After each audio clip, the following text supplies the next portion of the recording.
कैमरो के तारो के तम के तिरतिर ईद लाइ सामान कपड़ा लटा ऐं सूखड़ियूं पाखड़ियूं ख़रीद कंदा आहिनि। सवाल महीने जी चंड ॾिसण सां ईद जो ऐलान थींदो आहे। चंड जो ऐलान रेडियो ऐं टीवी तां कयो वेंदो आहे। का बि सहूलियत न आहे। विच में स्कूल बंदि बि हुयो 2012 या 13 खां असां वरी जेको आहे सो खोल रहियो आहे। हिन वक़्त ताईं का बि सहूलियत कोन्हे। तव्हांजे साम्हूं आहिनि ॿार पट ते जेको आहे सो पढ़ण ते मजबूर आहिनि। का एसी ताईं का बि सहूलियत कोन्हे। असांखे का बि सहूलियत कोन मिली आहे।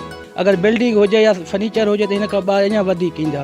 हंगामी बुनियादनि ते असांजो मुतालबो आहे त असांजे ॿारनि खे स्कूल जी बिल्डिंग ॾिनो वञे जंहिंसां ॿारनि खे छां जो बि सहूलियत मिलंदो ऐं उहो सीउ खां महफ़ूज़ रहंदा ऐं गर्मियुनि खां महफ़ूज़ रहंदा। तमामु जाम मुश्किलात आहिनि। ॿार वीचारा रोज़ु स्कूल ईंदा आहिनि। 50 खां 60 ॿार रोज़ु स्कूल ईंदा आहिनि।